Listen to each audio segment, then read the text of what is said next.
Good morning. Good morning. Good glitchy Wednesday morning. There's a couple glitches there right at the top.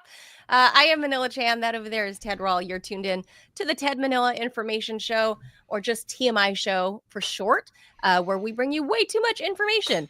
Of course, the big news this week is shock. People are talking about peace in, you want to say peace in the Middle East. It's just never going to happen, Ted. But peace in Ukraine. So that's going to be our main topic a little later on in the show. But before we get to that, we're going to give you some headline news and try to avoid F-bombs in the first 8 minutes as you guys tune in, so we're not dinged, apparently by the YouTube censors. And we are live Monday through Friday, 10 a.m. Eastern. So guys, please be sure to like and follow the show wherever you're watching. Every like, every thumbs up, every share goes such a long way in helping us bro this little program. Maybe that's what we're missing. We're missing bros. We need more bros. We do need more bros. I mean, it worked for Trump. I mean, truly, that's the bro vote. Really, or more accurately, the bro support, right? The tech bro support. Mm-hmm. You need the bros. Yeah, we do not have the tech bro support, Ted. That's for sure. No, we do not, unfortunately. Did I ever mention that I always thought Mark Zuckerberg was really cute and I would have sex with him? Oh, hi, Mark. Yes, not really. He's totally cute, and I'm so jealous of Priscilla Chan that she got the big creepy green statue. That's the most awesome statue ever. Oh, I mean, yeah. Best husband present. Best art ever. Yeah. Mm-hmm. Best, most sweetest, thoughtfulest husband present of all time. Cutest, smartest, most fun, coolest. Without like Lou Reed, but better looking. Oh, yes. Especially with his new jiu-jitsu talents. Mm-hmm. So, Mark Zuckerberg, operators are standing by.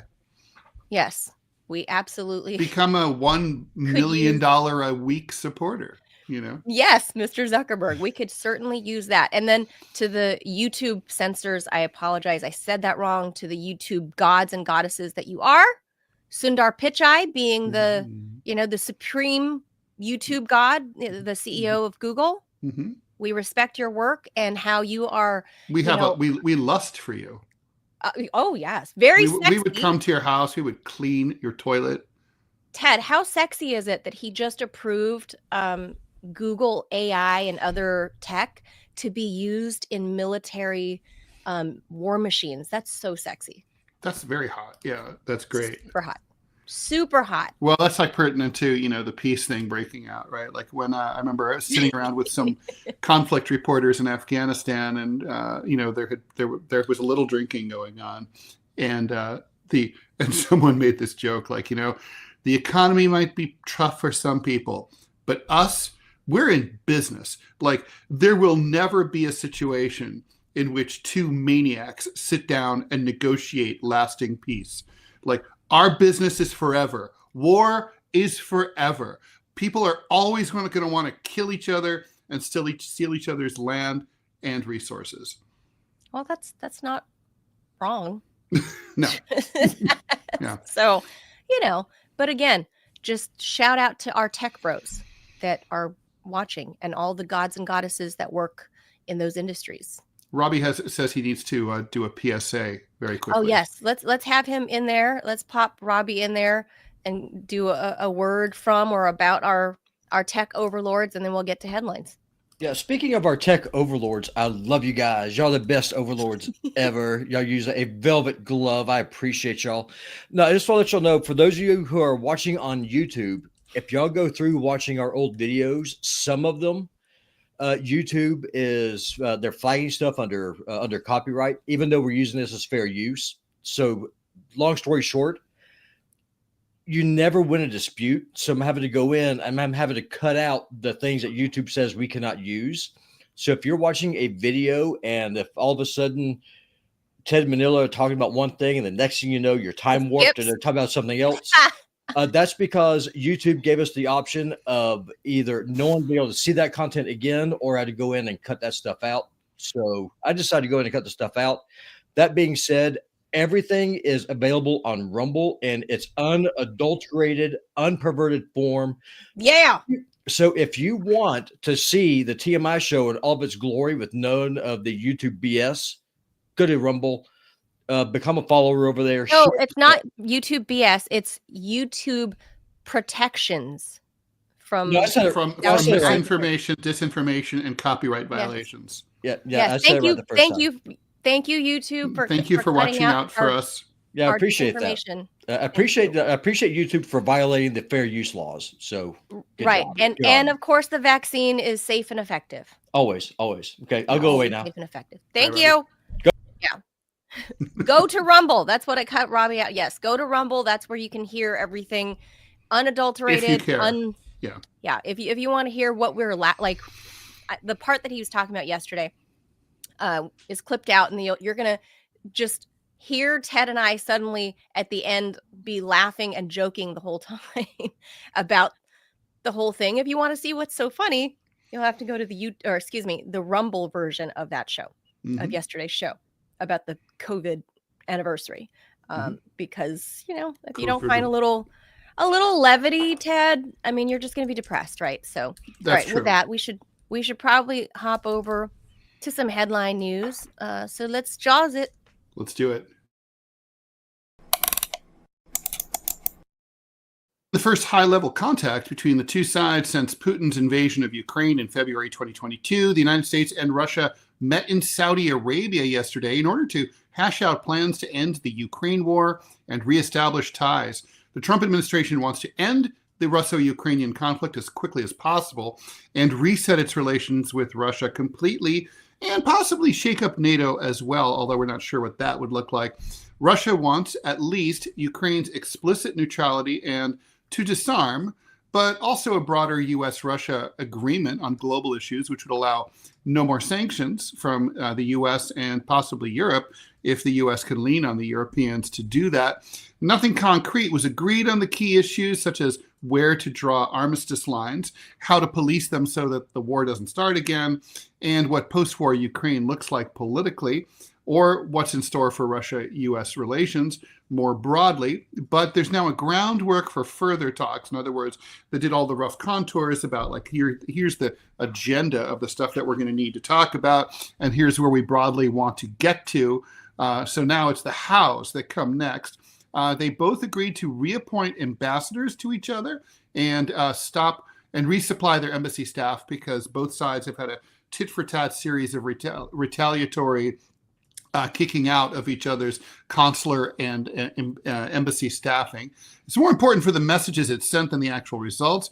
That, according to Alex Brideau, Russia director at Eurasia Group, it says that Trump is okay with the U.S. talking to Russia on equal footing, something Putin has sought for years. And by the way, why would any president of the United States not talk to any other head of state on an equal footing, much less a country as huge and important as Russia? And nuclear-y, Ted. Yeah, nuclear-y. And and also a fellow member of the UN Security Council, permanent member. That's the thing, right? It's like, it's all of this American exceptionalism that's just like spread like the COVID virus. And this is the safe and effective vaccine mode, is if you talk to other people like you respect them. Imagine that. Right. Imagine that, Ted. And imagine that those people are your equal, your counterpart. So, Manila, I take interest in, I don't know if you read in the New York Times or the New York Post, like the app where they have all the comments where people comment on the articles. But I was reading the comments related to this story. And, they're flooded. Probably 9 out of 10 comments is like basically along the lines of Trump is selling out Ukraine, Trump is sucking up to Putin, blah, blah, blah. And then there's 1 out of 10 that's like, talks about how Ukraine and Zelensky provoked all this, or how the Ukrainians got used as dupes by like the Obama administration and and then the Biden administration to provoke the Russians needlessly into a stupid war that they couldn't possibly win. I mean, do you think these are all like? Do you think that's really public opinion in the? I really, this is an honest question. I don't know. What do you think is public opinion in the U.S.? Do you think it's really so Russophobic? I think that reflects. Or do you think so? It's 9 out of 10 people really are that in the tank for Ukraine? I don't think quite 9 out of 10, but at least I would say at least 7 out of 10. So you don't think it's like bots or whatever? Oh, I'm sure when you're reading the comments online, but I think generally the there vibe are a lot of bots. After 3 at this point, 3 solid years of tainting the well about what's actually happening on the ground, like such as the Ukrainians are winning. But then you go back a total now of 6 or 7 years, 8 years even, 8 years at this point about Trump. We just saw in that article, Ted, that you and I were reading that from the New York Times, they are still pushing the Russia collusion hoax that's been debunked like 1,001 times, every up and down, left and right, every which way.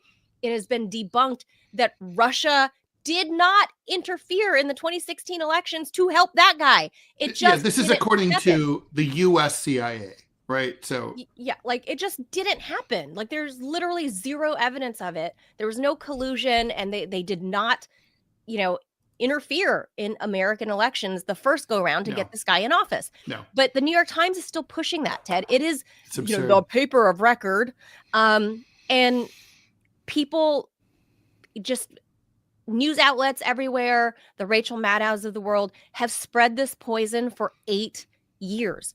So after 8 years of this constant bombardment of fake news and anti-Russia, anti-Russo rhetoric. Yeah, Putin wants to invade Europe. Yes. Ukraine is a democracy. Putin's making things up when he says that there's a Nazi problem in Ukraine. He's crazy. I mean, look, he's just insane. And I guess it's funny. Like Zelensky today was saying, like, Trump said, that the Ukrainians shouldn't have started it, and Zelensky complained about that. And it's like, okay, so technically, the question is always like in a schoolyard fight, who started it, right? I mean, in this particular case, Ukraine. Okay, so who threw the first punch? Russia threw the first punch, but Ukraine was insulting Russia's mom and remember Ted and breaking and fucking around with Russia's stuff. Look, so remember when school first started, and I told you and Robbie literally the first or second week of school that my son first got in trouble.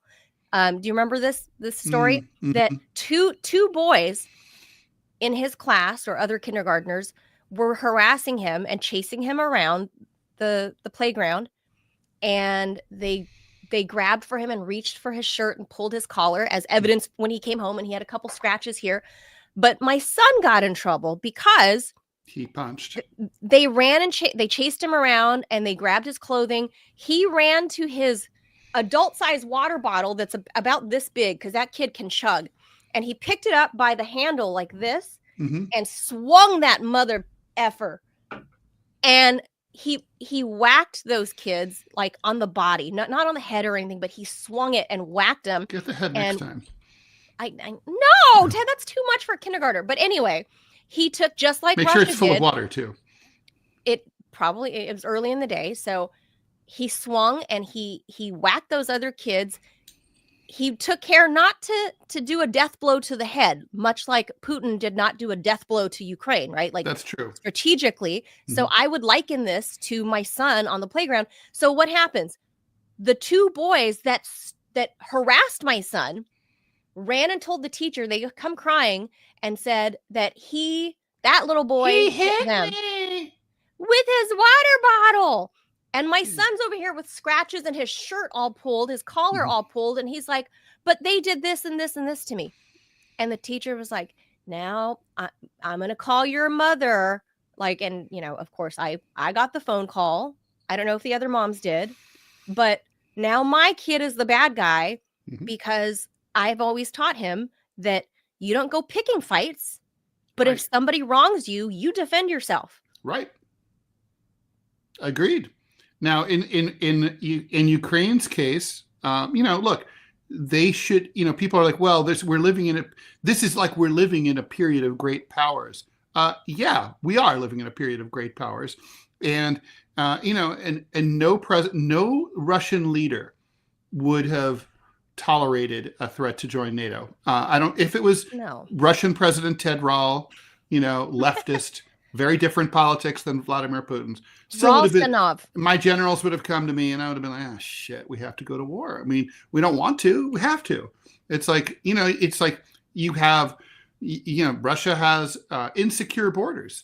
Russia's, it doesn't have good, it's not surrounded by tall mountains. It's not easy to defend. Russia's strategy for 500 years has been to surround itself by friendly vassal states. And, unless Ukraine wants to pack up and move to another part of the world, they live next door to Russia. And it's like, okay, well, when your new friend from Washington is like, no, we've got your back. Your new friend from the other side of the ocean, the other side of the world, in a different hemisphere. Yeah, your online friend. It's like, don't worry about your big neighbor right there. Don't worry about him. We got your back. I mean, you're a fool if you fall for that. Right. Your literal neighbor is Russia. Meanwhile, your online friend that you know from the gaming rooms is telling you, just go fuck with them. It's totally fine. I'll send you money. It'll be cool. Like, yeah. And also, like, don't worry about their giant nuclear arsenal and their huge standing army and their massive oil and gas reserves and their massive economy. Just don't worry about it. That's all cool. It's fine. This really is. I mean, Biden was Zelensky's online friend from across the ocean. Yeah. Like, it's we'll put you on we'll put you on the front cover of Vogue. It'll be great. It'll be great. You'll love it. Barf-tastic. That I forgot the front. I mean, just everything about this has just reeked, Ted, and you can't. I mean, it kills me. Talk about disinformation, right? Seriously, that's what kills me. Is that most people really just don't even understand what's going on. And when you mention like the Azovs and all that stuff, it's like la la la la la. I can't hear you. Right. And they're like, well, every country has Nazis. I'm like, okay, so France has neo-Nazis, right? And when they're caught, they're sent to prison. And there's no statues of any of them anywhere in France. And there's no streets named after them. And there are no Nazi flags. Oh, they don't have like a Stepan Bandera Day? Right. There's no Marshal Pétain Day, right? There's no, okay. I mean, and Marshal Pétain, I mean, so yeah. And Marshal Pétain is very similar to Bandera because Bandera, he was, both a right-wing Nazi collaborator, but then later he resisted the Nazis. So there was both histories. Pétain was the other way around. He was a war hero for France before he became a Nazi collaborator. But the point is, it's like, it's like if you're 50% okay, that's still an F, right? Right. So well, I know we got to move on so we can be ready for our guest. Last thing I'll say on this is that now this dude, Zelensky, is doing his own like media tour right now, or yesterday anyway. He was in Turkey sitting next to President Erdogan, and he's like firing back at Donald Trump. There he is with Mrs. Zelenskaya. I don't think he thinks that he can he can get the Europeans to step up where well, the Europeans they've been a junior partner in that coalition from the very beginning, the entire time, and that's not going to change.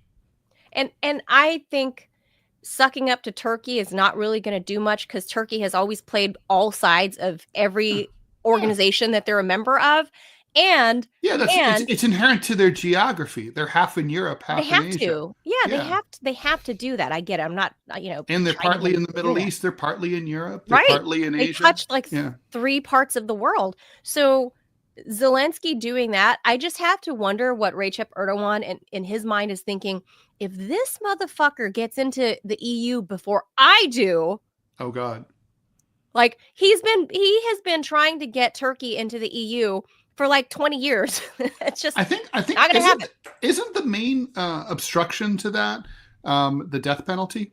Right, you're not allowed to have capital punishment and be in the EU. So Really? I don't know if that. I think that's what it.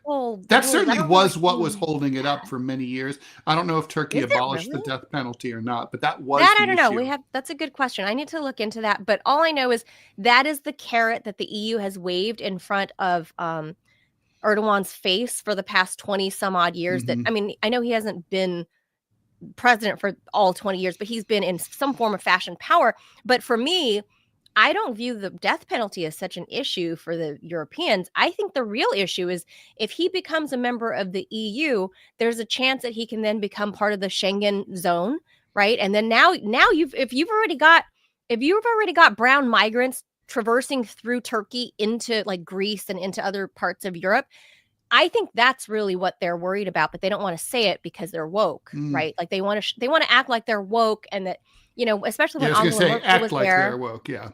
they act like they're woke, but in reality, they're like, can we All just right, let's get to in Greece? let's get to these headlines, these next headlines, because All right, we've only done one so far. Jeez, yeah. All right. Former Brazilian President Jair Bolsonaro was charged last night with leading an extensive plot to overthrow the government of Brazil after he lost the 2022 election.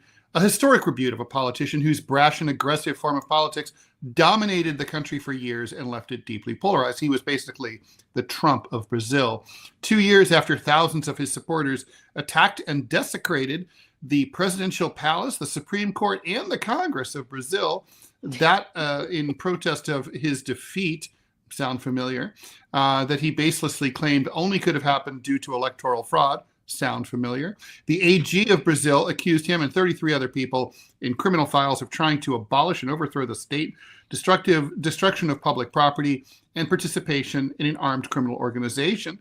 The criminal case was announced 3 months after the federal police finalized an investigation that accused him of helming a plot to subvert democracy, assassinate political rivals, and remain in power through military force, despite having lost the election to Lula, otherwise known as Luis Inácio Lula da Silva.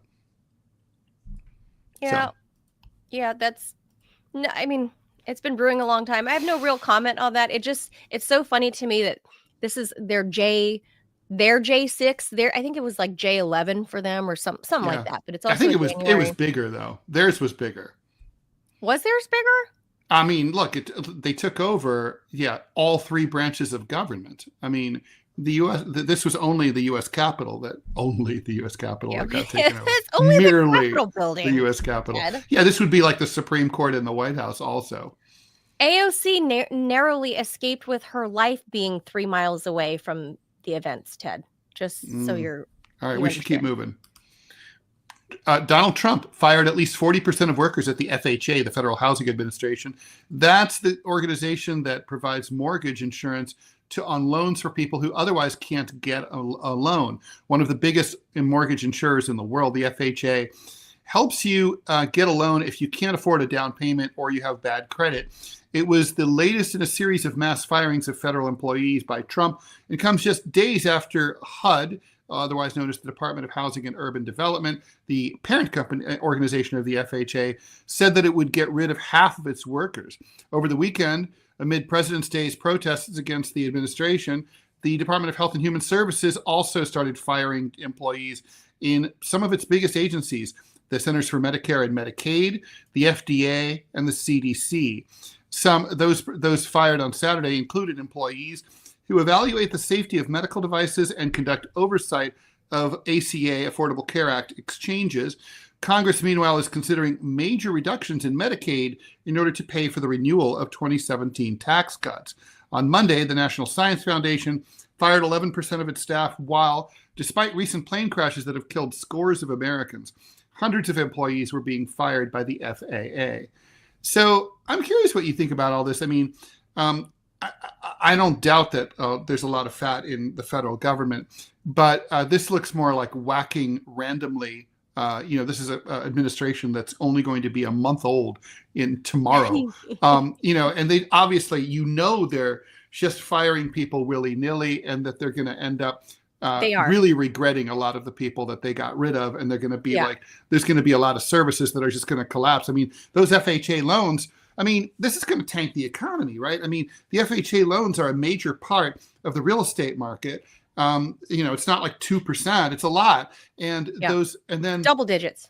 and those loans are going to be, now people are not, that means there's going to be fewer home buyers, which means the real estate market, the prices will start to drop if there are fewer people who can afford to buy houses. So there's all sorts of ramifications here. We have bird flu running rampant. Not really the smartest time to be chopping up the CDC. This is just like, it seems to me like this is the perfect example of how you really can't run government like a business, or at least you can't run it like a fast-moving Silicon Valley tech business, Well, okay. Well, I'm getting a first-hand schooling on how all of this stuff is working, because I'm seeing it through certain sources, right? Yeah, firsthand. Sure. Yeah, you're right there in Washington. Yeah. So the way this is working is you can't, it's like teacher tenureship, right? Like when professors, college professors that are tenured, it's hard to get rid of them, right? But you can get rid very easily, even if they're the best performing junior level professors, associate professors, adjuncts, just goodbye. If they need to cut some fat somewhere, save some money somewhere, even the best young, the most wonderful brand new professors you've brought in that students love and rave about on, Rate My Professor, if that website still exists. It does. It does. But those are the first to go because they're the easiest to get rid of. If you're looking at this purely in a financial manner, which I feel like Doge and Trump that's what they're doing. I don't think they get it. I think they don't understand the government they haven't gotten in there and studied. The truth is, this should have been a two-part thing. They should have gone in there and shadowed these agencies for 6 months and then started to, go after cuts. But Doge is supposedly only going to exist for the first 6 months. So, right. And Elon's gone. Yeah. After that, we will see. Maybe that's true. Maybe not. So he has to act swiftly. While this is, I would view as a haphazard way of trimming the amount on your payroll. The other part is when they first offered those early layoffs, or not layoffs, early retirements or whatever to people, resignations. Right. So I know for a fact that there are people in the US government who were planning on retiring this year anyways. Right. So they got so they were like, oh, this is out. Great. Yeah. Yeah. So they were like a month out and they're like, oh shit, I'm going to get 9 months worth of buyout or 7 months worth of buyout. Yeah. Like, okay, I'm just going to submit an early resignation, get my full retirement plus 7, 8, 9 months of pay. So there were a ton of people that were doing that.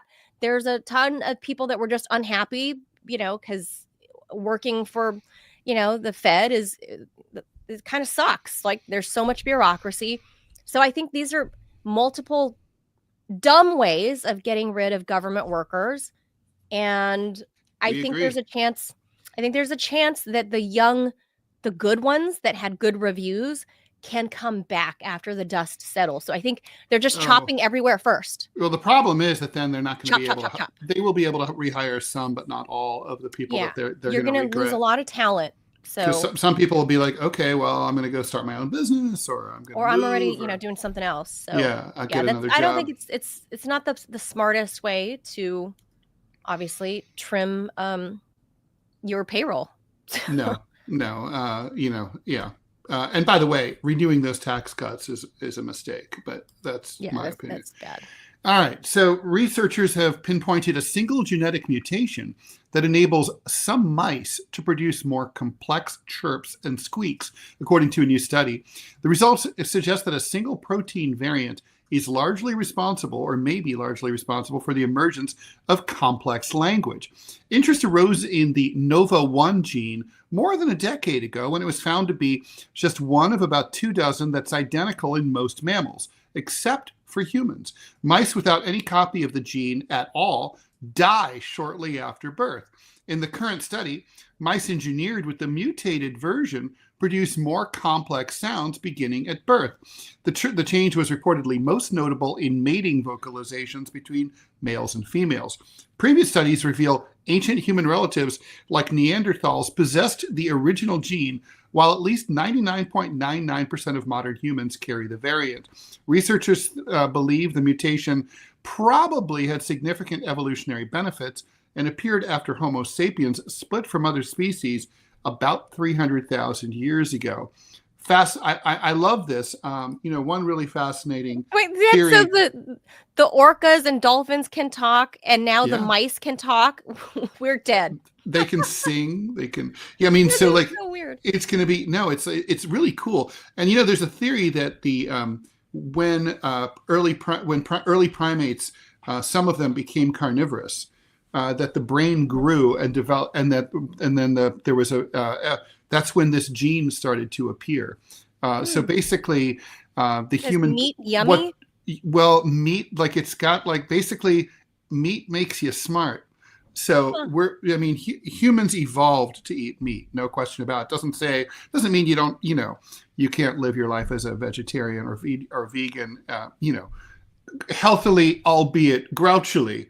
But you can do it. Oh, look at those mice. They're so cute. Anyway, I do love them. They're great. Anyway, so it's very interesting. So the ability to talk is absolutely, of course, if you think about it, super important to, our dominance as a species. Oh, yeah, obviously. To be able to convey and communicate, convey thoughts is complicated. Complicated, abstract thoughts. Yeah. I've always said that mice in their little colonies talk to each other. And so that when I think of Ratatouille, right, and how the rats talk to each other, that's probably real. So, no, we do know they communicate. I mean, that's been proven. Yeah. All right. One more story. Okay, one more. The Chinese animated blockbuster Ne Zha 2 has surpassed Pixar's Inside Out 2 to become the highest grossing animated film in the world. According to ticketing platform Maoyan, the film has amassed 12.3 billion yuan, that's about 1.69 billion US dollars, in global box office revenue. That makes it the 8th biggest grossing film of all time. Directed by Yang Yu, also known as Jiaozi, Ne Zha 2 is a sequel to the 2019 hit Ne Zha.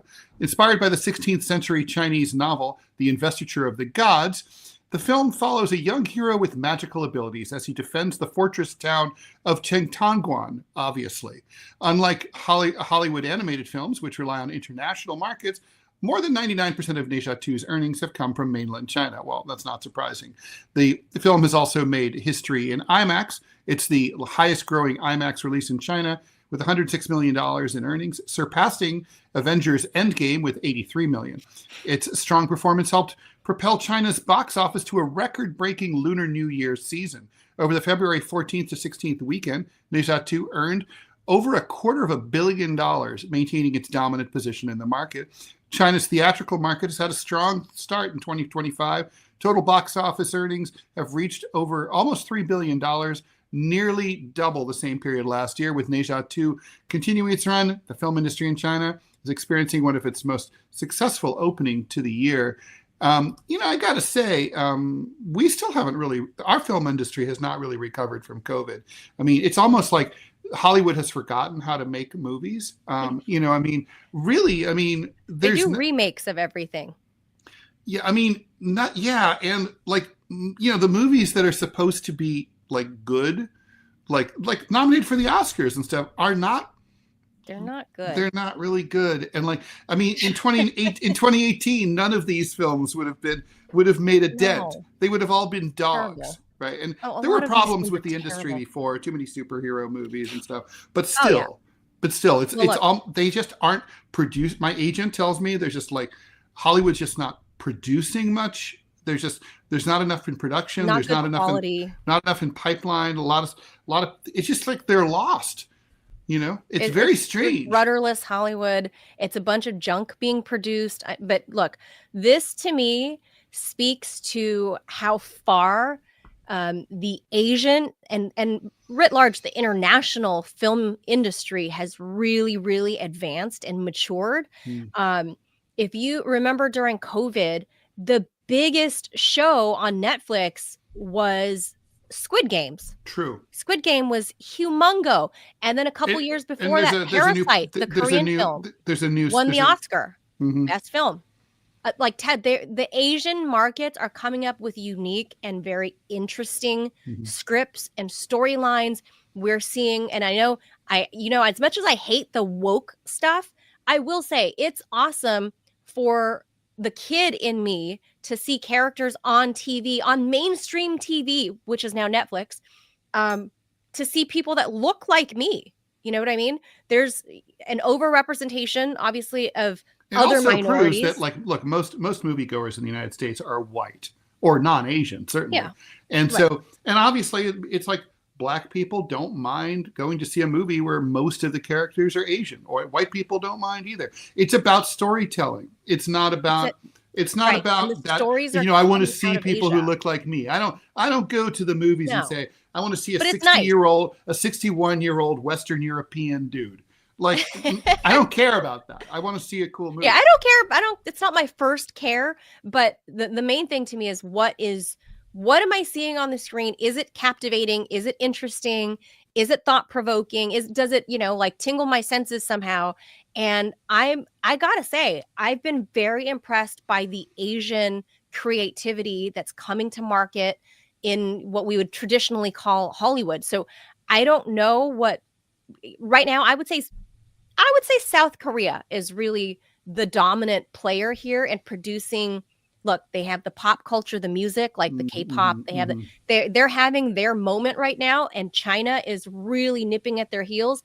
So I think it's really amazing to see creators from the Far East coming up with a totally different perspective of films. Because like I said, here in America and in Hollywood, they are doing just redos or part 4s and 5s and whatever of stuff that's already been there a long time. So I think bravo to the Asian markets coming up with creative storylines and visuals. Where are you seeing? You're not going to see visuals like this, right? No, it's cool. No, for sure. I mean, look, China's film industry. China's made great movies for decades. I mean, obviously. Very cool. All right. So with that, we'll end that there. We'll do our Siskel and Ebert impressions another day. Yeah. I don't know if people even know who they are anymore. Oh, that's so sad. I sat next to Roger Ebert at a party one time. In New York, I'm sure. No, in Boulder, Colorado. What? And it was a party in his honor, and he spoke. And then this was before he got really sick. It was a long time ago. And it was weird. Nobody was talking to him. I guess they were all like, "It's Roger Ebert. I'm not going to go bother him." And I was drunk, and and I'm like, "When am I going to get a chance to sit next to Roger Ebert?" So I sat next to him, and I was like, "Put your arm around him." yeah, oral sex. Hey, buddy. No, I mean, I was just like, I was like, so dude, you always talk about. Dude. So I was like, well, now let me ask you a question. I said, you always say that. Orson Welles, with his first movie. So you always say, not his first movie, Citizen Kane is the best movie of all time. And he's like, yeah, it is. And I'm like, okay, but to me, it's a historically notable movie. And I understand why politically and culturally it was interesting and shocking at the time. But I feel like it's unwatchable now. It's not like, I don't feel like it's held up as entertainment. Like if you watch it as like a 20-year-old today, it's just not going to do anything for you. It's not actually like it hasn't withstood the test of time. Like a lot of other movies that are just that old, like, people still want to, Gone with the Wind still works. Right. And so I was like, can you explain to me why you think? He's like, oh, that's not true. And then he said, you have to understand when it came out, it was really shocking. I'm like, I just said that. I know when I'm talking about now, it doesn't hold up. And it's not applicable. And now. He kept going back to Yeah, but you have to understand Well, at the time, and I'm like, oh maybe God, that's we're just why like not talking. that era has passed, and nobody now it's Rotten Tomatoes, and you and I can be film critics, Ted, But there because are everybody on Rotten Tomatoes is film critics. true. So, All right. all right, There's still something about the professional film critic that is yeah, different and that's better. debatable. All right, let's get to All right, let's introduce our topic. All right, here we go. To have moved toward a total reset. Wait, you got to start over, Ted. I hit the jaws. Oh, my apologies. The U.S. and Russia are moving toward a total reset in Riyadh, agreeing to work together on ending the Russo-Ukrainian war, financial investment, eliminating sanctions, and reestablishing normal relations. The meeting was striking after 3 years of American efforts to isolate Moscow. After more than 4 hours of talks, Secretary of State Marco Rubio says that both sides have agreed to work on a peace settlement for Ukraine and to explore the incredible opportunities that exist to partner with the Russians, both geopolitically and economically. We weren't just listening to each other, but we heard each other, Sergey Lavrov, the foreign minister of Russia, said. The meeting signaled Trump's intention to reverse the Biden administration's approach, which focused on sanctions, isolation, and sending billions of dollars of weapons to Ukraine. So what's next? What will peace look like? What role will Ukraine itself have in any upcoming negotiations? What will it take to make the Europeans satisfied? And do we care? Joining us is Andrei Telizhenko. He's a whistleblower, a former diplomat for Ukraine, formerly based in the U.S. He's held several high positions within the government, including as advisor to ousted Prosecutor General Viktor Shokin. Andrei, thank you very much for joining us here on the TMI Show. Hi, guys. Glad to be back on the show. Always a great pleasure and a great topic to talk about. A lot of developments the last couple of hours and days, and a lot of are going to happen the next couple of weeks, I think so. How are you feeling about all that? Yeah, I was just going to say, what are your top line thoughts as you know, I mean, let's establish to the viewers, if they've never seen you before, they don't know your story. You used to work at one point, you were a diplomat stationed here in the U.S. at the Ukrainian mission here in D.C., right? That was many years ago. Then you were working under Viktor Shokin's office, right? And then the Zelensky regime came in, and you had, well, we'll just say you did not choose to work with them, and they were not happy about that. You blew the whistle to the Trump administration that there was a lot of dirty deeds happening. And then the Zelensky regime put you on the kill list, and now you're basically living and hiding in Europe because you can't go back. So that's am I fair in kind of summarizing like that? Yeah. They put me not only on the kill list, they also sanctioned me by their own citizen, which is against the constitution, against the law in Ukraine, and as they sanctioned thousands of others. And I also was sanctioned by the U.S. deep state in the United States, falsely connecting me to Russia or Russian agents, by the Biden government. It was the last week of the Trump administration, but it was the deep state, Pompeo, the enemy of Trump, basically the guy who caused a lot of trouble with the Trump administration, trying to kill Snowden, and went after people like me for telling the truth and blowing the whistle, not only on the Biden crime family in the U.S. Senate, but also on the Democratic National Committee and their work with the Ukrainian government to undermine Trump in 2016 presidential election. So they went after me full force, but I'm still here, thank God.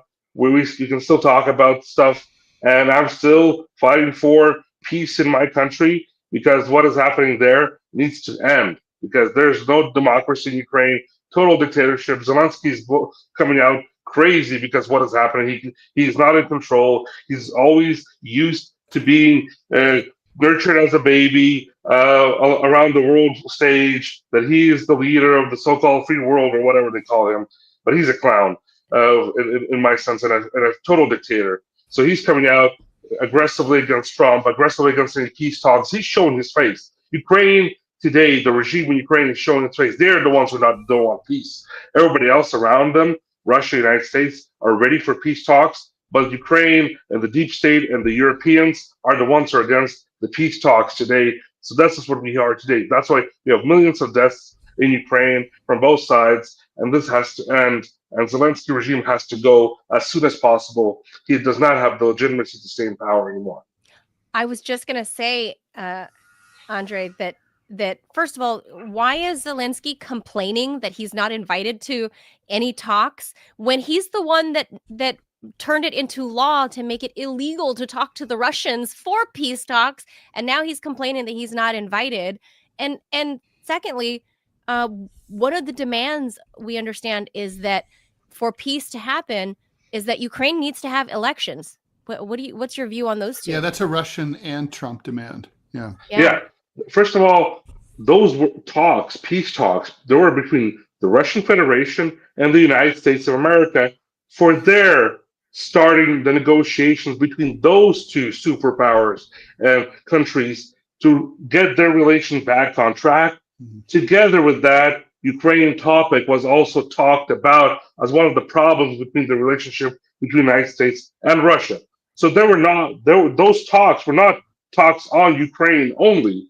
They were talks between two superpowers about their relationship and their relations and diplomatic relationship. That's the first thing, and that's where everybody has to understand. Ukraine's role is going to be there at one point, but as we talked about, and what Trump said yesterday, not only Trump and President Putin talked about, Ukraine needs to have elections because today's government, by the constitution of the country, is not legitimate. Ukraine cannot be represented by Zelensky. It can be only represented by the parliament as of now, and that is it. And Zelensky doesn't want to give the parliament the power to be representing the country, even though Ukraine is a parliamentary presidential republic.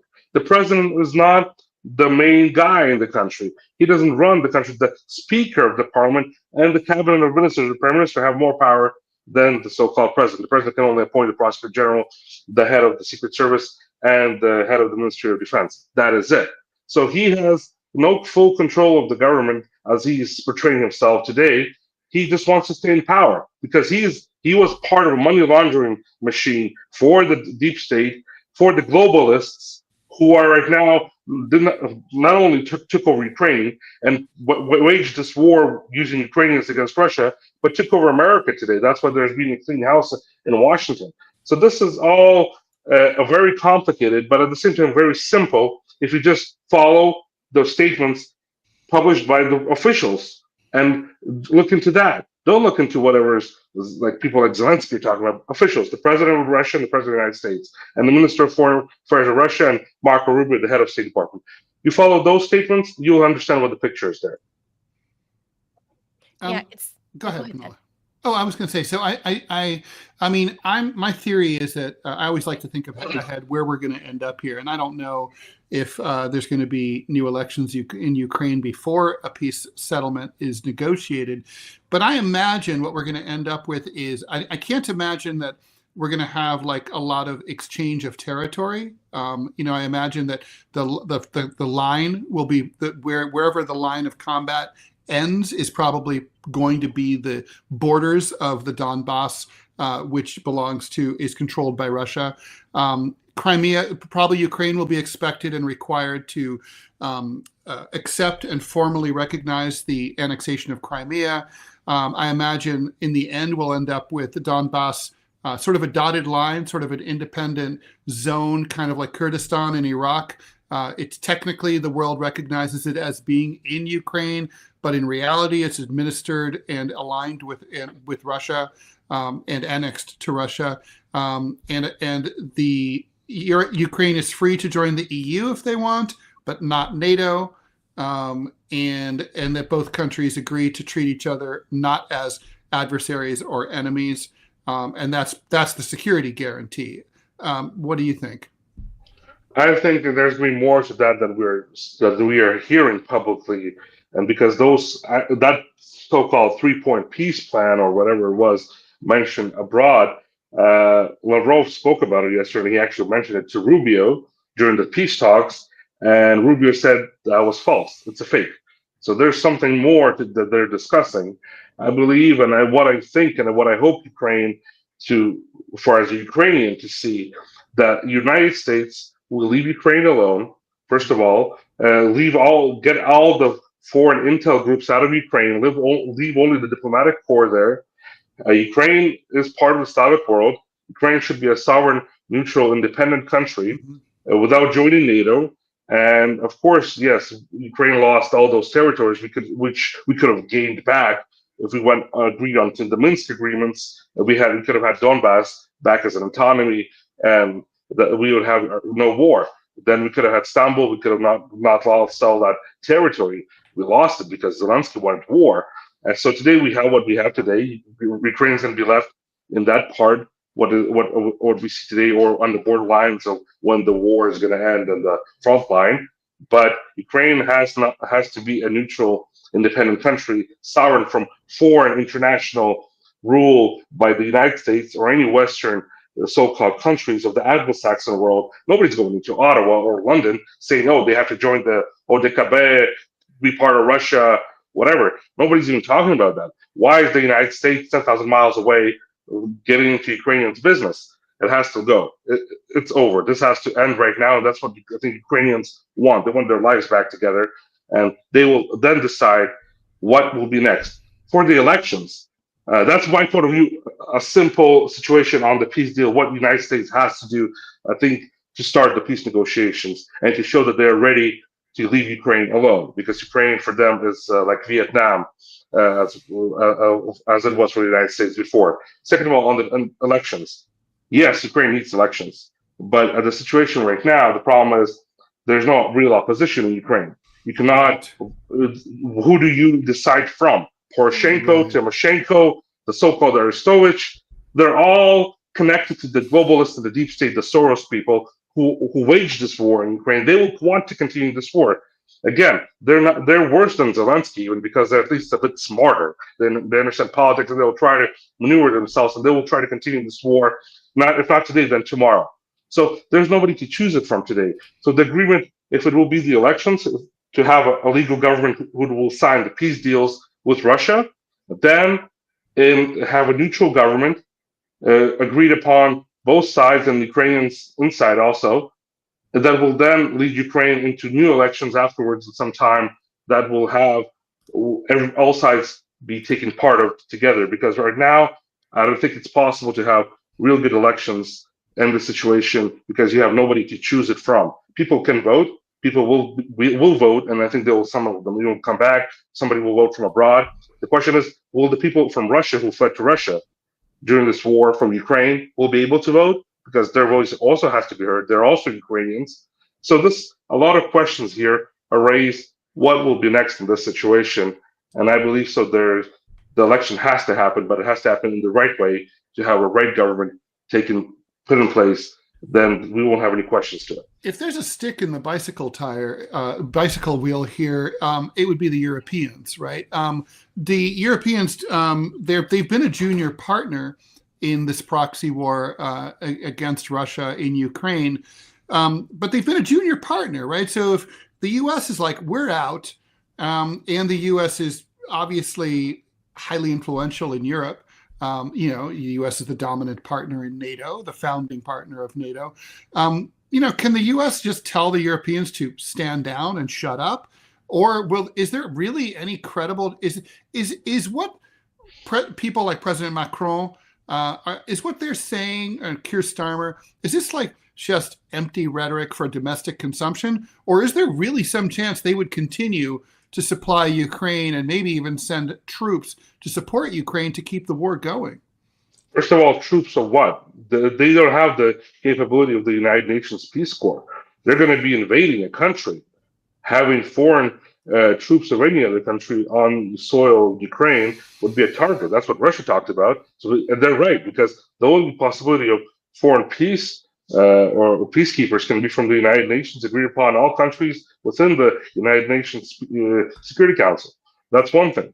Second of all, Europe today has no ability to be in the negotiation table because they were part of the peace deals on the Minsk Accords, and then they basically let them all down. And they went in public a couple of years ago, 2 years ago, Merkel and then Hollande and Poroshenko went public and said, "Oh, we signed a peace deal in Minsk, but we didn't want them to agree upon them or make them happen because we wanted to move the Ukrainian army to fight the war with Russia," and they were proud of it.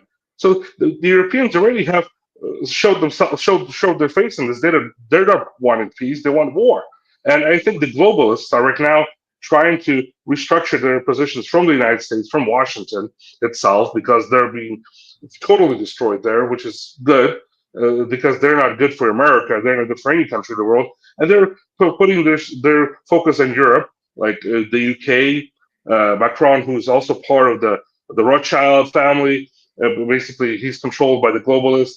The future chancellor of Germany, Merz, is the former BlackRock representative in Germany. So all these people are the globalist representatives. They will try to continue to wage this war with whatever money is left and then suck it out of Europe, which already has no money. The German economy is falling apart. The French economy is falling apart. There's no economical growth, zero economical growth of Germany and France less than last year. So this is what the result is. But they're still going to pay for the war in Ukraine and try to not have peace when there's peace talks happening. So everybody's showing their face today. I don't think Europe will survive this. Europe is being destroyed from both sides by the United States because they are basically put them on the needle of their gas and paying more and more money for U.S. gas. That was the Europeans' choice. They had cheaper gas, which they survived on from Russia. They were choice to blow up the Nord Stream 2 and then continue and lose their sovereignty. So Europe today is not sovereign. Europe today is fully controlled by the globalists. Not all of it. Orban, Fico, they're all they're independent characters. They're independent presidents. But everybody else in Europe, there's a big question to them: can they be trusted to be on the negotiating table to represent a peace deal? They cannot. So, Andy, what about the? I would say it's kind of like the fit that Zelensky is having as he's, galloping around from Paris the other day and then today Turkey and he's now, I don't know, I feel like he's acting a little more brave. Do you think there's something behind that? He's firing back at Donald Trump, saying that Trump is being surrounded by disinformation and that he's not hearing the truth or the reality on the ground. Whereas people I feel like all three of us would argue just the opposite, was that, prior to him coming to office, the U.S. population and the Western population was being fed false information about the facts on the ground in the war in Ukraine, what it looked like, how actually devastating it's been for the population of Ukraine, because Zelensky was the one going around saying, we're winning, and our people aren't dying, and painting a really rosy picture. Yeah, he said they were going to go all the way to Moscow and overthrow Putin. Yeah, that's what they started with this war. That's what their agenda is. Nobody's talking about the Western agenda in this also. The Western agenda, which failed completely. They thought it was within the 3 months of the war, when the war started between Ukraine and Russia, that the two Slavic countries. That's what Brzezinski wrote to Reagan. This is when in 1985 they had this plan in the White House to try to destroy Russia from within. They first destroyed the Soviet Union, then they tried to go after Russia and take it apart in 50 pieces and get their resources, and they failed. Nobody's talking about that. The West, the globalists failed. The warmongers failed. So that's one thing. Zelensky today chose the side of the globalists. He still is their puppet. He sold out to them. He sold out to the MI6 in 2019. The Brits are still controlling the narrative today. And I said the globalists are moving towards Europe, and that's where the trouble is going to start coming from for peace in Ukraine. They will try to continue to funnel money and weapons, whatever they are left to Ukraine, and continue maybe guerrilla warfare against Russia. But Zelensky right now thinks that he is protected by the globalists, and that he has the power to go against the president of the United States, Donald Trump, who, within the latest history of the United States, one of the most independent candidates, and he is not controlled by anybody in Washington, and he has his own position on Ukraine. And I think it's good that Zelensky is doing it, because he's going to be faster for Washington, a real administration, to destroy him. And I'm really betting Zelensky, go for it. Try to go against the president of the United States, Donald Trump. And you already tried to go against Putin. Your country is destroyed now. Now try to go against the president of the United States, you will be destroyed. So I think It's like that's going to be his. fuck around and find out. Yeah. Yes. Oh yeah, yes. But Andy, do you think he's getting brave suddenly in the last 24 hours because somebody, maybe it's Keir Starmer, maybe it's Emmanuel Macron, is whispering in his ear, "We got your back. Don't worry. Go ahead and step up on Donald Trump. Like, we don't Of like course. him either. Go ahead, step up on him." Of course, that's what I'm talking about. That's where he's getting. Not only the UK, France, everybody around in Germany.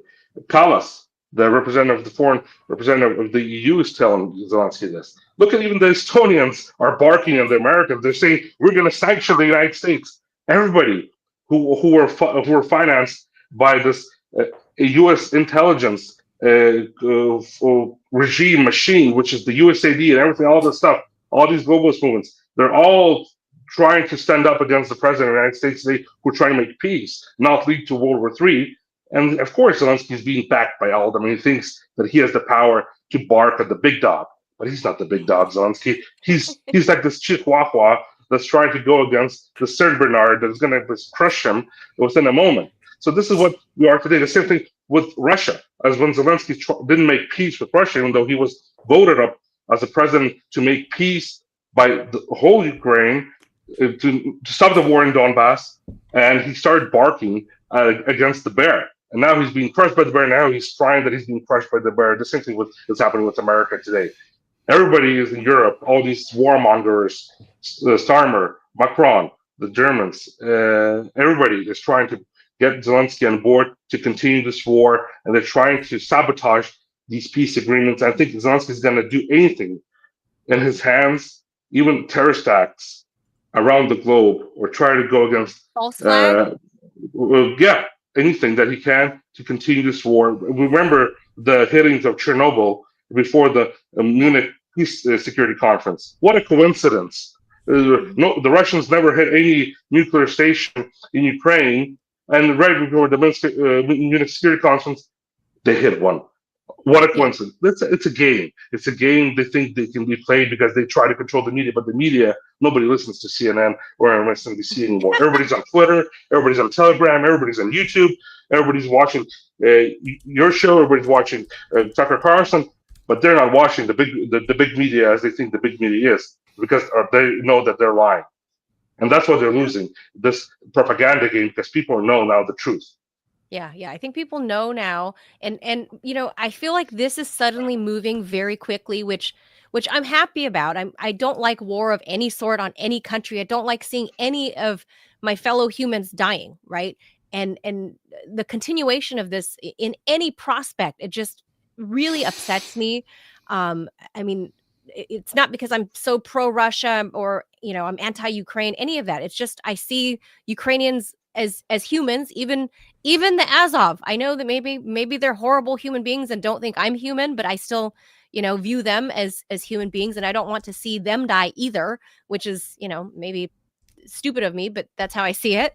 But at the end of this, we see the map where Russia is holding the front line, and it's basically this long land strip along the east from Donbass north to south, all the way to basically the Crimean Peninsula. It's this big long strip now. Do you think that is the biggest fear for Zelensky, is that land gets given away, as he calls it, ceded to Russia, who now controls it? But those people, you can tell us, right? Like, that area, are those people Russian speaking? They're ethnic Russians. And then what happens to the rest of Ukraine on the western side? That's the question. That's where we started from this. That the United States has to get all their intelligence agencies out of Ukraine, which helped funnel this war and help fight this war and help provoke this war out of Ukraine. Because as soon as they leave, Zelensky's regime is going to lose all support from the so-called warmongers, and he's going to have to flee, or he's going to be dead by his own people. They're going to hang him for what he did. And I can tell you that he's not afraid for the country. Everybody's thinking, oh, Zelensky, he's the president, legitimate, not legitimate, whatever thinks what, but not legitimate. For me, he thinks about the people, about the country, that for him is a fear that Ukraine is divided, No, he thinks about himself, his safety, his money, and he doesn't care about Ukraine. If he ever thought about caring about Ukraine, the Strip, what would happen to Donbass, he would make peace arrangements for the Minsk Accords and get back Donbass, and that's it. But they were happy when Russia took over Donbass. Remember Arestovich, his lines a couple of years ago when the war started, saying, "Oh, I'm going to send a bottle of cognac to Putin because let them drink for the people of Donbass. They got back Donbass." They were happy because they needed this war, because to make money, launder money. That's what they're doing today. They're laundering money through the United Arab Emirates today for the Zelensky regime. That's where the Musk should focus. I think that'd be a real interesting thing to focus on. Why is the Arab Emirates so important for Zelensky? Why is his people traveling there so often? Because they're using Ukraine, and then Ukraine is using the Arab Emirates to launder money for themselves and for their oligarchs to the West. That's what is happening. That's what Zelensky cares about. And Russia is moving pretty fast. It's now by the Dnipropetrovsk region, which is they may come in any time soon, any day now. Odessa is next. There's a lot of Russian speaking, not only in those areas in the eastern Ukraine. There's a lot of Russians, ethnic Russians. My grandfather is from Sevastopol, from my mother's side. I'm Russian, and also I'm Ukrainian and I'm Russian. So I have no problem with that ethnically, because we were one nation, we were one country for more than 400 years. More than 400 years, we were one country under the Russian Empire and then under the Soviet Union. So we are together in all this, and that's why we were divided and put apart. Oh, Russia's different and we're different. No, that's what everybody has to understand. There's a lot of ethnic groups together, Russians and Ukrainians. They're all intercombined. There's a lot of families intercombined between Russia and Ukraine together. That's why more than 1.5 million Ukrainians fled to Russia when this war started. More than 1.5 million Ukrainians. You have a country, people fleeing to a country that is attacking them. That is, I think that is the first all in history you can hear about this. But they're getting citizenship there and they're staying because there's family there they can go to. They have nobody in the West they can go to. So this is what this war is today. It's a war between two brotherly nations forced by the West, and the West has to go to an agreement to stop it. They have to make the first moves to stop this war, because I think Ukraine will be left alone. We will be able to deal with Russia on our own if we get our sovereignty back, and a neutral government that will be able to talk to Russia and make a deal to be a neutral country, a buffer zone, or our economy is going to be rely on Russia and Asia. Nobody's going to buy our products in the West, starting from potatoes, ending with anything more high tech, because the West doesn't want our products. It's all, they have their own companies that they're going to buy it from, and we saw this with this war today. Sorry. One question, Andre, is that people are going to say, okay, and this is not really me, but this is a mainstream question. What's going to prevent Russia from just coming back in 10 years and invading again later on? Because what security guarantee would Ukraine have against that happening?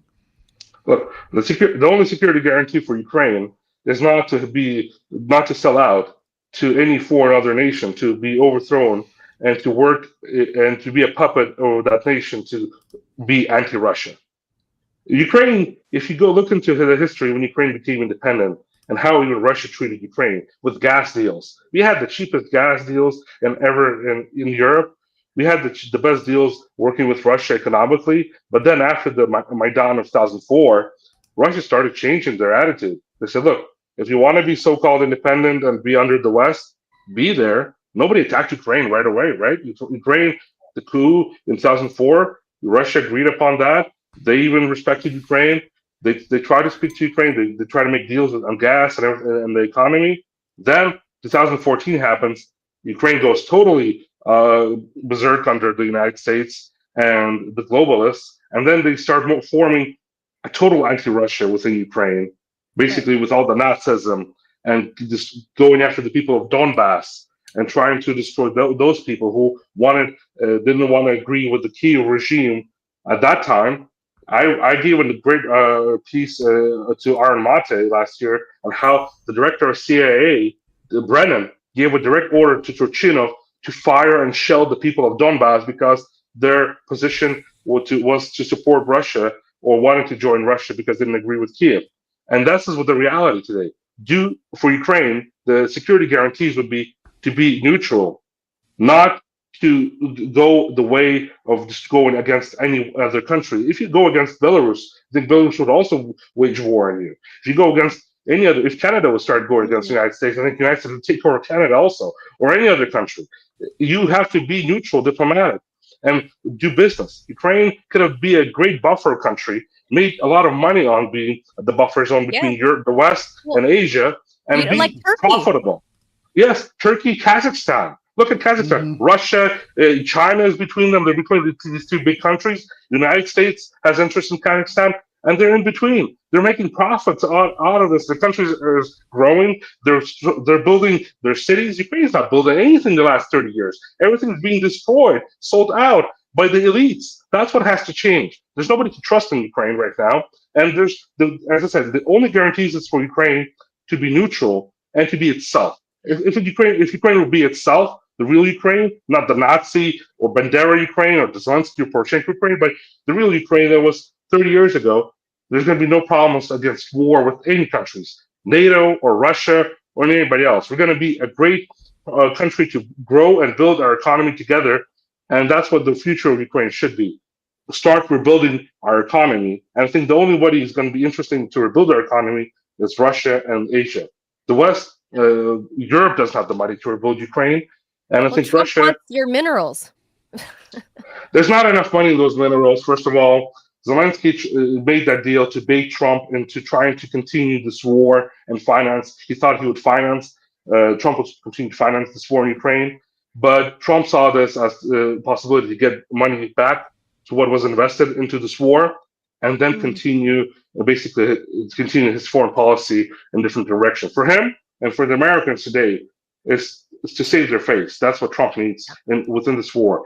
He saves his face by getting the money back, which was invested into Ukraine. Whatever that money went, if Ukraine will not give it back, then there'll be investigations. Where did the money go to? Into a lot of people's pockets.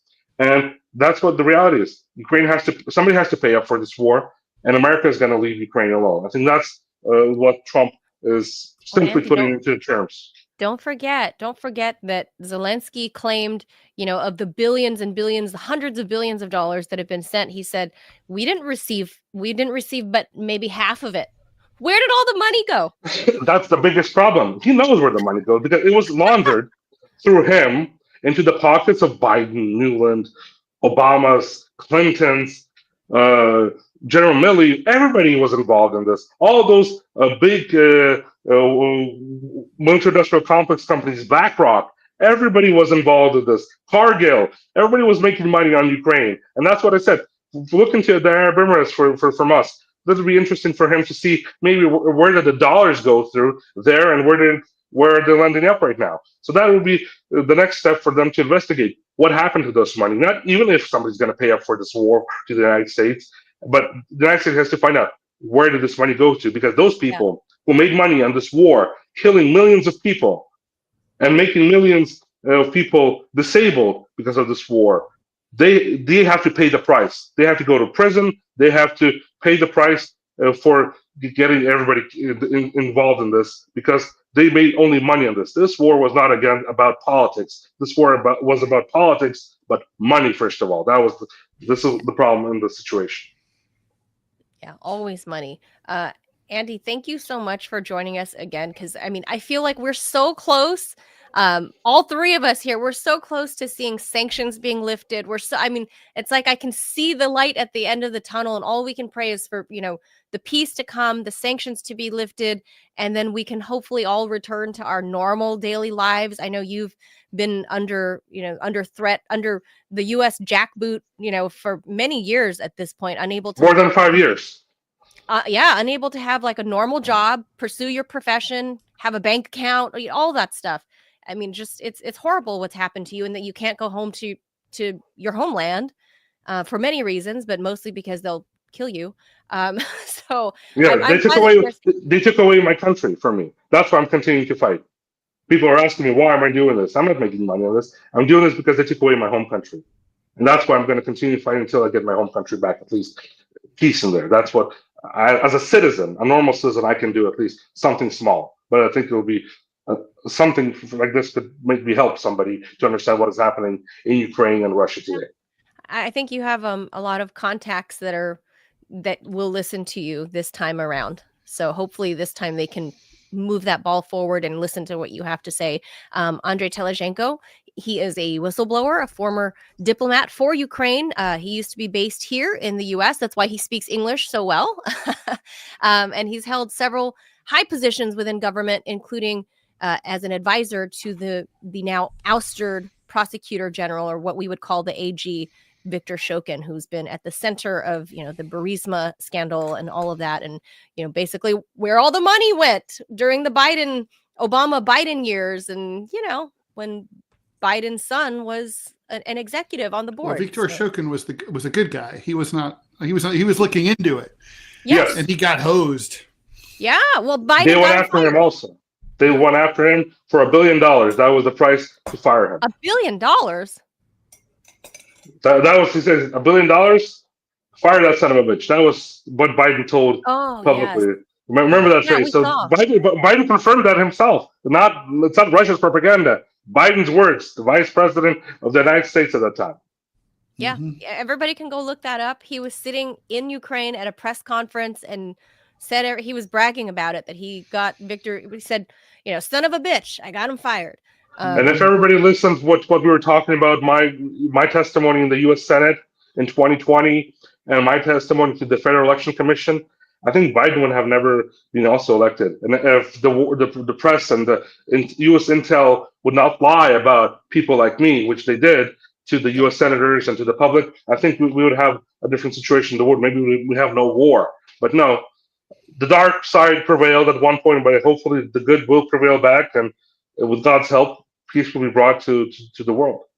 I hope so. I hope you're right, Andy. I always appreciate your insight because you've been in the diplomatic world, you've seen it unfold, and then you became part of the story, tragically. So I appreciate you making time for us. Many blessings and peace to you and your family. I hope we get to talk to you again soon when, who knows, a week from now, peace might break out. So there's a terrible danger to the military-industrial complex. John Bolton's beard or mustache is on fire right now. Oh yeah, so is Pompeo's ass. So, hopefully with God's help, there will be peace, and we'll be back on track with our lives. Together, we'll talk about something good. Amen. I hope so. Thank you so much, Andy. We'll talk to you again next time. Thank you. Thank you very much, Ted. All the best to you. Bye bye. Thank you, Andre. Bye bye. He's so great. He is. But just what a wild story to have, be like a young career diplomat. And that's the best time, right, Ted? Like when you're young and like just starting out in your career, you have all of this crazy like integrity, and you have like these things you believe in, right? Like truth and honesty. And I mean, because even journalists, that's how we all start. And then at some point the world wears you down and you're just like, all right, I'm part of the cog. And I like, it's just either that or you jump ship like I did, right? And get out of the mainstream. But I would say such is the case. I don't think Victoria Nuland started out being like female Jabba the Hutt, right? Like I don't feel like she started that way. She probably started out with good intent, being a diplomat, right? And at some point, maybe I don't know. Yeah. I feel like Dick Cheney couldn't always have been that evil. I could be wrong. I think Dick Cheney has been evil for a long, long time. But at some point, I mean, the fact that Andy started out as, I mean, he's a young guy, he's only in his like mid-30s. So when all this stuff was unfolding, he's like a young diplomat, right? And he had all these beliefs and morals and these values. And the big dogs in the US got to him and like tried to extinguish his voice, and then war breaks out. So what do you know? Like, hello, here we are. But I hope this story moves as quickly as you and I think it's moving.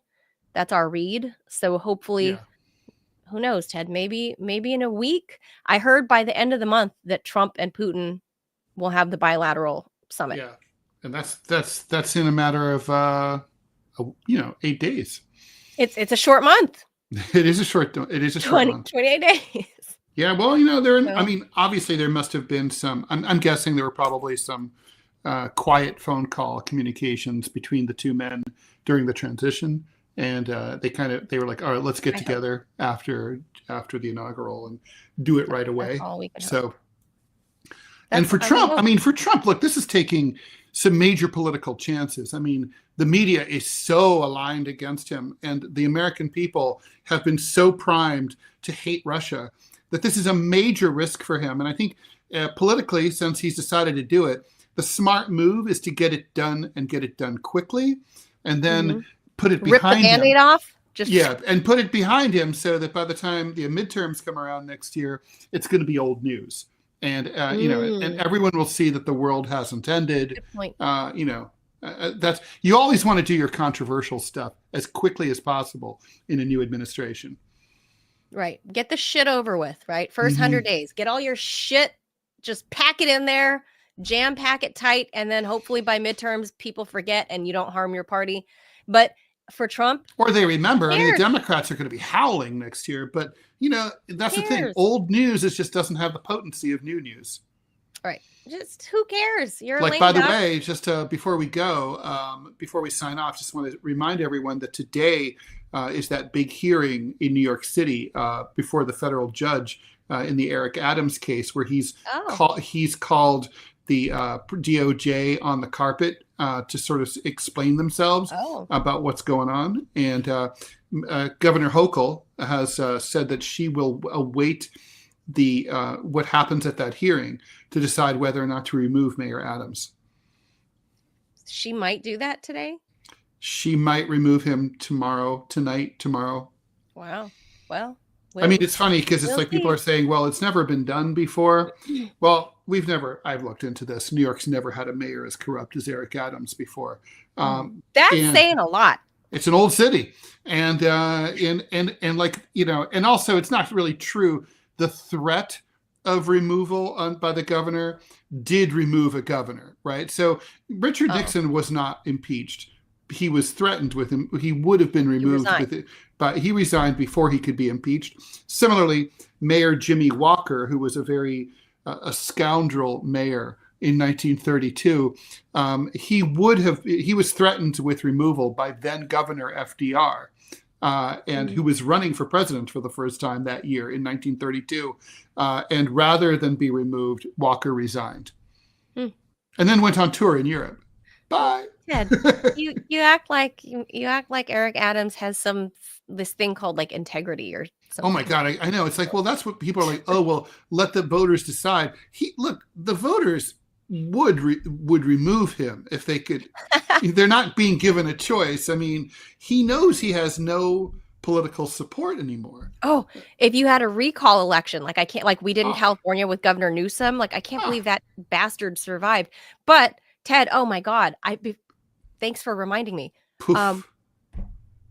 So local news in LA, you guys, is floating the idea. They're polling. Local news all over the place in California is starting to poll what Californians think who should replace Governor Newsom, because remember, he's a lame duck now. Clovis. And people, the part of the roster that they could unscientifically vote for, Kamala Harris. I said this. I did point this out. Are you freaking? If you think Gavin Newsom is bad in California, are you freaking kidding me? Kamala Harris, she. I mean, I know it's kind of incredible, but she still has tremendous power inside the DNC, and so she's still palling around with those assholes. And they're still trying to pull strings for her. In that expensive country club that they all belong to. Literally. Yeah, literally. Yeah, just keep an eye on that. We'll keep an eye. You keep an eye on Adams. I'll keep an eye on Kamala there, because I imagine, Ted, she's got to be packed up out of her, whatever extra residence they've had here in DC. Oh, the vice president, the Naval Observatory, right? I mean, she's gone from there, obviously, because JD Vance and his family have moved in and picked out the drapes and whatever. So I imagine she's back to her. And he has to be they had to paint all the windows black because of his werewolf tendencies. So Kamala Harris, I don't know exactly where she lives, Ted, in California and LA, but I think it's in the Palisades, or at least on the west side, or whatever's left of the Palisades. So I'm not sure, because that country club she belongs to is on the west side. She and Doug Emhoff, they live like in West LA area, maybe Palisades. I'm not Brentwood. sure. She lives in Brentwood. Brentwood. There you go. Which is for people who remember O.J. Simpson. He lived in Yes, Brentwood. I was going to say. Yeah. Brentwood's it's kind of central western LA. Yeah, well, we consider that West LA. Like that's anything it's kind outside of like of the 405. getting close to Santa Monica. Yeah, that's all West LA. So she's out there on the west side, as we call it. And it's pretty nice there. Oh yeah, I'll tell you, if KTLA she's a rich lady. I mean, she's rich. Yeah. If KTLA News is floating around this thing on their social media about what do you think, should Kamala Harris replace Gavin Newsom, that means her PR people, because this is how it works, Ted, you know this, her PR people have begun fishing around local media, Clear Channel Radio, or local Fox LA or whatever, to plant the story idea, to grease the wheels, because that might be her next gig. I thought she was going to go tail between her legs, get hammered out in the open, and just be done with politics, go on speaking tours, write a couple books, and friggin' call it a day. But I guess not. I guess, you're drunk with power and you need more of it. It's a drug, man. It's a drug. All right. That does it for me and Ted. We're going to be back. Oh, I won't be back tomorrow. Tomorrow's Thursday. Producer Robbie will be filling in. I will be at CPAC, the, conservative pep rally that they have every year, right across the river there in, at the Gaylord. How do things get wild at CPAC? Because, my impression is that the right wingers are perverts and kinksters and drunkards and drug users, because they're all like sort of privately uptight. But in reality, they're all rolling Pete Hegseth style, orgies. I don't go whatever. to the parties. I'm just going to the actual event during the daytime where things are PG. But you hear about things. I hear about things, and I have an official press credential, so I will be there. Last time I was there. I will say, having attended RNC and DNC in the past, the Republicans, they party harder. Really? And they break a lot more of the commandments. Let's put it that way. Oh my. Well, this is not my first rodeo at CPAC. The last time I was there in the press green area, stirring my coffee next to Mike Pompeo, the walrus, that's when he got the phone call. Trump had just left the stage, and Pompeo's aide comes running. Mr. Pompeo, or excuse me, I keep calling Pompeo Walrus. Bolton. I'm stirring my coffee next to Bolton in the green area, and his guy comes running, and I'm thinking, oh shit, he really is going to get the national security advisor job. He really fucking is. And sure enough, I hear the kid talking to him, and he's like, right when? Now, okay. Puts his coffee down and books it across the venue to wherever they had Donald Trump stuffed away. And that's how I watched it unfold. Wow. And so who knows what I'll see this year. I love those moments. I'll tell one of mine, then we should get out of here. I was walking a little bit drunk. I say that too often, right? That doesn't make me look good. A lot of your stories. A lot of those stories are like that. That's true. I'm have to look into myself. I'm walking up Broadway in New York City on Upper West Side, and it was 1998. And I see a whole I think it was on West 70th Street, right off Broadway, between Broadway and West End Avenue, or between Broadway and Riverside Drive, where I see like a press conference of some sort being held at the top of a set of stairs of a brownstone. I don't stop to check it out. I just walk by and keep going and went and caught the subway. When I get home, I turn on local news, and it's some lady named Linda Tripp, and that's her announcing that she knows something about the president up to doing something with a lady named Monica, who used to be Linda Tripp's friend and colleague. Blah blah blah. Yeah. So, and I was like, that's really weird. I walked right by there when that was happening. Dude, I just walked past her. Yeah. Yeah. I also, another time, I'm going to be sober. Another time, I was actually sober, and I was walking by. I saw, what's her name? Kate Moss being thrown out of that hotel when she and her boyfriend, I forget Johnny Depp at the time? Johnny Depp, that's right. They had just been arrested for trashing a hotel room. The 90s, man. In Hell's Kitchen. And, yeah. And I was like, who's the skinny bitch? And then it was like, I know that skinny bitch. And then she's super famous. She was like the it girl of the 90s. I don't think any model's been as famous as her since. She was like the it girl. So I think she was the last one where it was like, holy shit. The of it girls, and then now it's just a bunch of Instagram whatever. But that's a whole different conversation for another day. That could be an interesting topic too. So I'm not going to be here tomorrow. What was the topic we were talking about pre-show? Wait, you're not here tomorrow. Tomorrow's Thursday. I'm going to be at CPAC. Yeah, but so no show? No, Robbie's filling in. Oh well, thanks for letting me know. We did in our earlier chat. Yeah. You weren't paying attention. All right, you got to remind me about these things. I'm going to pop Robbie. What are we doing tomorrow? What are we doing? Listen. I don't even know. What are we doing? Is Robbie in there? I'm here. Robbie. What are we doing tomorrow? We could just have a talk shit about Manila. I'm not going to be here. We'll just talk shit about Manila the entire time. Well, in all fairness, Manila does take more time off than you and me to combine. That's true. Now, granted, but this is a work trip. Yeah. But no, why don't you do the show from CPAC? Nothing's going on at 10 o'clock in the morning at CPAC. Yes. They're all like hungover. You could do it from there. Tomorrow's the start. I actually have ideas for tomorrow's show. Tomorrow's the start. Show. What do you want to do? I will. Yes, I'm going to tell you now. Yeah. No, you do it out off air. No, tomorrow. That no, I'm not.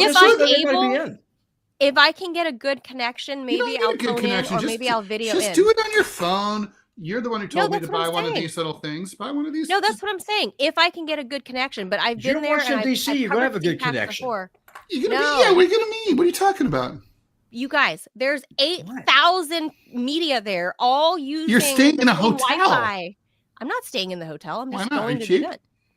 I don't need to. Why would I need to stay at a hotel when it's literally 8 minutes from my house? Okay, all right. Well, anyway, the point is, I'm sure you can get a signal. Anyway, so if you can get a signal, you were saying, then maybe I will FaceTime in and then show you guys what it looks like from the event. But I'm going to see if I can try to get a signal. But I don't want you to count on me being here. Is the thing. Okay. If not, I'm going to get sound bites. I'm going to chase after people because I'm going to be official. Get us an interview. That's what I'm trying to do. That's my Manila. point. I'm gonna let y'all know right now. I'm throwing you under the bus and putting you on notice. I just told USA on the Rumble chat we're gonna have our first premium episode on locals next week. So it's going to happen. Okay. Then. Maybe CPAC. Wait, CPAC going on that long? No, I have other ideas. Robbie hasn't told us, and so thanks, producer Robbie. No, you're welcome. So, Robbie, what are we doing tomorrow? I think we should talk about Trump trying to blow up the housing market, because how you said that he's going to drive housing prices down. I don't say that's a bad thing for me. That's a very good thing, because I would like to actually one day own a house. So maybe we can get an economic guy. I hear you. That would obviously allow. I mean, the housing market is currently frozen, so it's just overvalued. Well, people are. I mean, people are asking ridiculous prices, and people aren't buying. So, because you got to remember you got to remember my default position, Ted, is burn it all down. So I know. So let's do it. I respect that, but all right, we can do that. So maybe let's see what happens. Adams might be toast tomorrow, and in which case we'll have to do that. I'll let you boys figure out tomorrow. No promises that I'm going to be able to pop on, but I'm going to be at CPAC tomorrow morning. If I can get on air with you, I'm going to try. Oh, if I And see. can. Last Always time I excuses. was there Always again, excuses. besides Bolton, I had Sebastian Gorka mic'd up, ready to talk until he realized who I was. And then he de-mic'd and ran away from me as fast as he could. Did you scream, "Why did you touch my boob"? I should have said. I was like, I started laughing. I mean, Sebastian Gorka was like, come on, dude, really?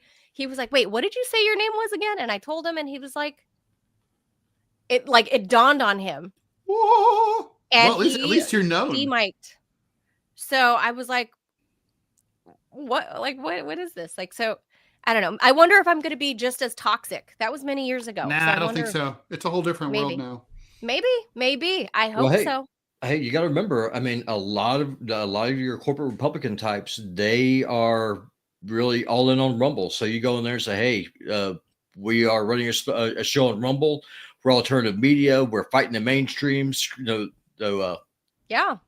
I mean, let's. What do you got to say? There's a lot. Javier Milei is going to be there. I don't know how close they're going to let me get to the president of Argentina, but I'm going to try.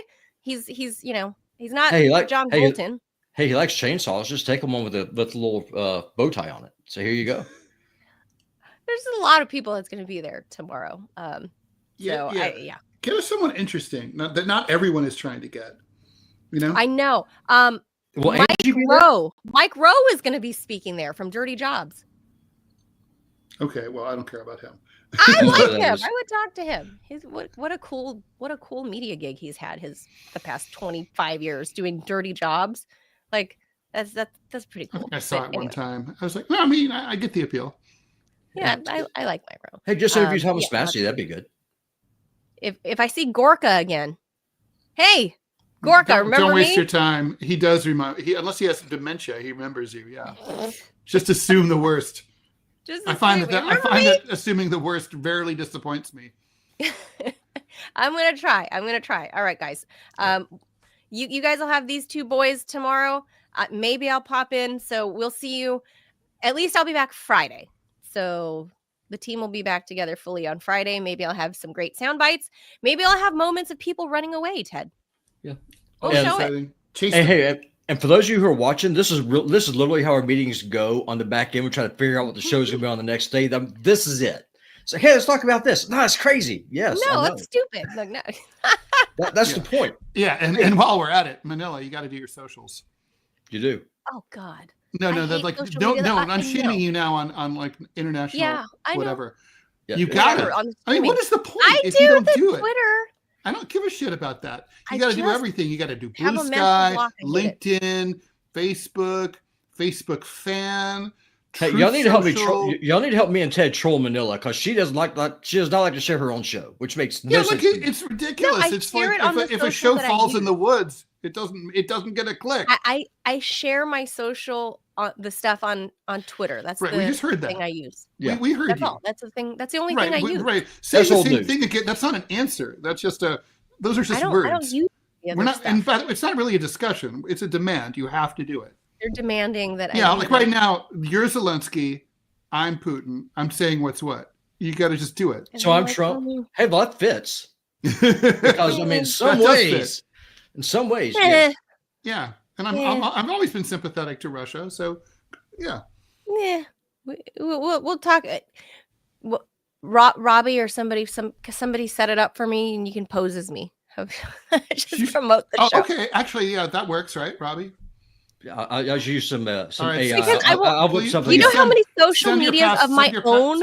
Send your passwords to Robbie. No. Do you know how many social medias of my own that I actually have an account to that I never log into because I hate social media? I don't log into them. You're a media person, Manila. You don't have that choice. We've just solved the problem. You're going to send your passwords to Robbie? I hate them. Wait, yes? Sure. In front of everyone? I don't want to run them. I hate social media. Is that a yes or no? Oh my God, you're so. Yeah, you should not go work for Twitter. government. You are so hard to pin down. No, I'll do my own Twitter because I do use Twitter, but everything else I just don't Third time you've freaking mentioned that. use. We know. Not gonna do it. Not gonna. No, I'm just not. It's not gonna Okay, happen. are you going to send them to so- Robbie or not? I said I could give Robbie. He needs to actually make them because I don't. Outside of, Wait, what? I thought you just said that you have them. You I have my created a own million of- personal Instagram, and I have like a. Yes, We don't That's care what about. we're We don't care about talking Instagram. Oh, Facebook, Truth Social, I have- LinkedIn. I have a languid old Facebook. Languid works. Not business. It's not business. What is it? A social? No, Personal. Fan. no. There's a personal account. The fan thing. Yeah. See, I don't even know the fan. Where you're supposed to Okay, interact so- with the public. Do y'all see the abuse I have to put up with on a daily freaking basis? Robbie can have it. I just like whoever can have it. Like Okay, people well, can you're hack it. going. Can I'm not have it. asking if he Okay. can have it. I'm asking if you can. Oh my God! It's. That's what I said. He can have it. He can use it. I think I'll we're give gonna him have the to. password. I think we're gonna have to get you I'm on not one of those into it. planes to Guantanamo and waterboard you to get this information out of you. It's like you are so slippery. It's like being married. Like never a straight answer. Never doing the socials. Robbie can do them. He has my blessing. MySpace. Look, Tony J. Well, I'm that gonna means pop you it guys out send me your accounts. Yes. No Yeah, MySpace. there. They're Well, old. I need to figure out where they listen, are. What Manila, email what- was used to What open I will them. do is I will use AI and I will make the most stereotypical Asian-looking lady as I can using your voice, and I will come in front of me on the socials on the TMI show. Yes. I will 100% freaking do it. Deep fake her. You can have a deep fake Manila on there because like I haven't posted anything in years, and you can post as me, and I can come back with it. It'd be so with an Asian accent. Fried rice. I mean, it'd be Like- awesome. And all I say is like fried rice. That's so nice. Big smile. Oh my God. All right, this is going off the rails. Yeah. We gotta say goodbye. Hey, this is a TMI Adios. show. What in the hell is it not? This is just oh my God, Yeah. this is too much. Okay, All right. okay. Goodbye, Robbie. Have a good time. Goodbye, at CPAC. everybody else. We'll see. I'll see if I can get onto the feed tomorrow. Have a great day. Make sure you guys hit like and subscribe to help us grow this little thing. Manila Chan over here. Ted Rawl, that was producer Robbie. They'll be with you tomorrow. We will. Peace out, amigos. We'll see you later. Adios. Bye. Bye.